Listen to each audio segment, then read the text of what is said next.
वालेकुम वरहमतुल्लाहि बरकातुहू। उम्मीद है आप सब खैरियत से होंगे। अल्लाह आपको सदा खुश रखें। एक छोटा सा पैगाम तमाम मुसलमानों के लिए सुनना बहुत ज़रूरी है। अल्लाह की कसम, अगर आपने इस पैगाम को सुना, दिल पे हाथ रख के तन्हाइयों में सोचेंगे अगर हमारी बात कितनी अच्छी है या कितना गलत है, आप ख़ुद फ़ैसला कर सकते हैं। वो बात क्या है, वो पैगाम क्या है कि आपने क़ुरबानी दी, अल्लाह के नाम पे बड़े महंगे महंगे जानवर आपने ख़रीदा।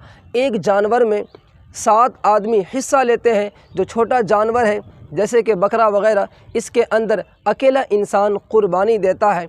अल्लाह करे आपको हर साल अल्लाह तौफ़ीक अता फ़रमाए, आप इतनी बड़ी इबादत करते रहें, इतना बड़ा अमल में हिस्सा लेते रहें, खूब आप क़ुरबानी करें। क्योंकि अल्लाह के नबी ने फ़रमाया कि जिस जानवर की क़ुरबानी दी जाती है उसके बदन पे जितने बाल होते हैं अल्लाह तबारक व तआला उतनी नेकियां अता फ़रमाते हैं। बड़ी इबादत है। लेकिन अफ़सोस एक बात से है, जो पैगाम मैं दे रहा हूँ वो ये है कि आप क़ुरबानी देते हैं, क़ुरबानी का जानवर बड़े महंगे ख़रीदते हैं। एक एक बकरा उसकी कीमत होती है 40,000, 20,000, 25,000, या कोई बड़ा जानवर होता है जिसको बड़े शौक़ से आप अल्लाह के रास्ते में क़ुरबानी देते हैं। लेकिन उसकी जो खाल है, खाल की जो मसअला है वो ये है कि जो इसका मुस्तहिक़ है, जो गरीब है, उन तक पहुंचा दिया जाए या मदरसे में दे दिया जाए।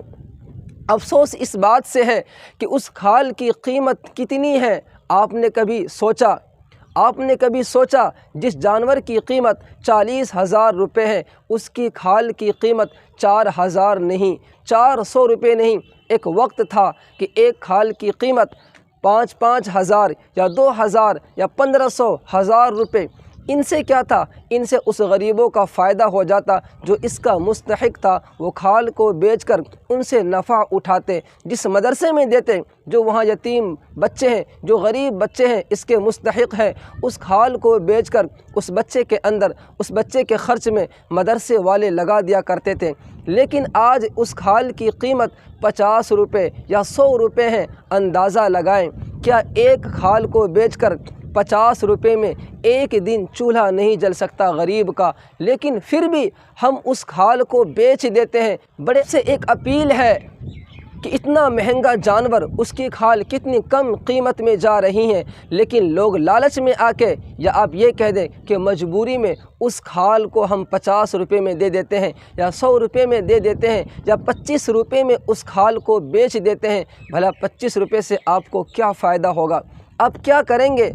उनसे मदरसे में क्या लगाएंगे? या गरीब उस पैसों का क्या करेगा? तो अल्लाह की कसम, ये खाल हमसे जाती है, आगे ख़रीदने वाला उनको और ज़्यादा रेट में बेचता है। यहाँ तक कि जिसके पास ये खाल पहुँचती है, जो इनसे सबसे ज़्यादा नफ़ा उठाते हैं, जिस खाल की कीमत आपको 100 रुपये दी जाती है, उसी खाल की कीमत वो 5,000 रुपये लगा के आगे भेजता है या उनसे वो नफ़ा उठाता है। तो फ़ायदा किसका है? न गरीब का, न देने वालों का, न मदरसे में लेने वालों का, बल्कि गैरों का फ़ायदा है। और इतना फ़ायदा है कि मैं उसकी बात आपको बता नहीं सकता।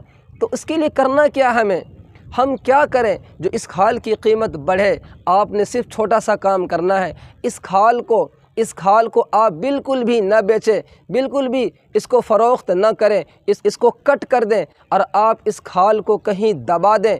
उस खाल की जो कीमत उस वक्त है, मिसाल के तौर पर अगर एक खाल की कीमत 50 रुपये कोई दे रहा है, आप उस खाल को बिल्कुल न बेचें, बिल्कुल किसी को न दें, उसे आप दबा दें और 20-20 रुपये इकट्ठे करके आप किसी जो गरीब हैं, जो इसका मुस्तहिक़ है, या किसी मदरसे में आप दे दें। सवाब भी खूब मिलेगा और खाल को आप दबा दें, ताकि जो लेने वाला है, जब उन तक ये चीज़ नहीं पहुंचेगी, वो तलाश ज़्यादा करेंगे। जब कोई चीज़ रुक जाती है तो खुदा की कसम उसका रेट खुद ब खुद बढ़ने लगता है। जब साल, 2 साल, 3-4 साल तक आप खाल को फ़रोख्त नहीं करेंगे, आप खाल को नहीं बेचेंगे, तो आप देखना, जिस खाल की कीमत आज 50 रुपये है, उस खाल की कीमत खुदा की कसम 3 साल रोक कर आप देख लें, उसकी कीमत कम अज़ कम 3,000 रुपये, 4,000 रुपये ये कीमत उसकी मिलेगी। तो आपने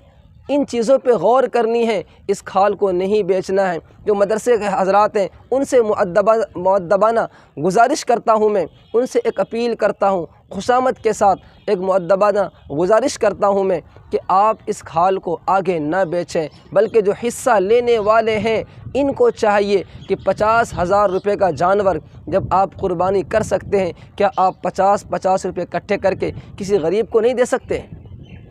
40,000 کا بکرا آپ خرید کے قربانی میں دے سکتے ہیں، آپ اللہ کے راستے میں دے سکتے ہیں، تو کیا آپ 50 روپے یا 100 روپے کسی غریب کو کھال کے نام سے نہیں دے سکتے؟ دے سکتے ہیں۔ سوچنے کی بات ہے، تو مجھے امید ہے کہ آپ انشاءاللہ اس پہ عمل کریں گے۔ اللہ حافظ۔